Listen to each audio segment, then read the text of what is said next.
loi LRU autorise les facultés à créer des fondations. Elles permettent de trouver des fonds privés, principalement auprès d'entreprises, pour financer la recherche, entre autres. La fondation de l'Université Clermont-Auvergne fut l'une des premières à émerger. Depuis, elle a noué de nombreux liens avec les acteurs économiques locaux. Le point avec Pascal Franco et René Thévenot. Au cœur de la plaine de la Limagne, le siège social de Limagrain, une des plus importantes coopératives agricoles françaises, 4e semencier mondial, un chiffre d'affaires de 2,6 milliards pour l'exercice 2016-2017. Grâce à la fondation de l'Université Clermont-Auvergne, Limagrain a ouvert ses portes et financé une chaire de recherche. 2 enseignants-chercheurs analysent depuis 6 ans le fonctionnement de ces organes de décision.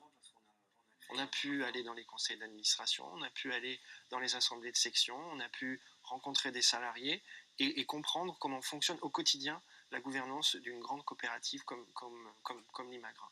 Donc on est passé de la théorie, des choses très abstraites, à des choses très concrètes, à des acteurs qui font vivre et font se développer une entreprise comme Limagrain. Le travail des universitaires sert d'expertise.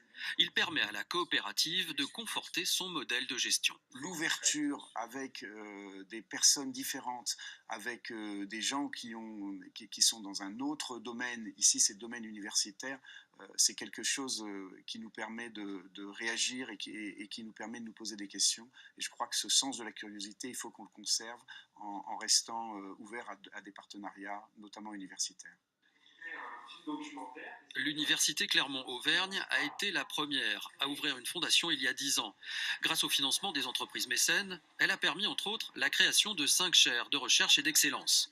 Depuis, une quarantaine de fondations universitaires ont vu le jour dans toute la France. Elles sont venues échanger leur expérience à Clermont-Ferrand. Les fondations, nouvelles sources de financement, font l'unanimité.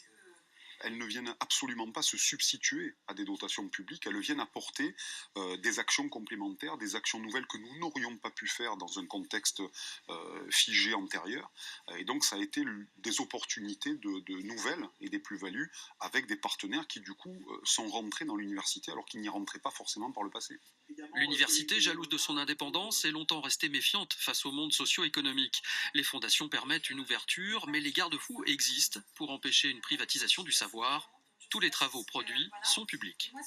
La production n'est absolument pas réservée aux financeurs, donc il y a une vraie volonté de transmission de savoir, de recherche, de formation également, et donc tous les contacts que l'on peut avoir nous avec nos entreprises restent dans le cadre du mécénat de manière très cadrée.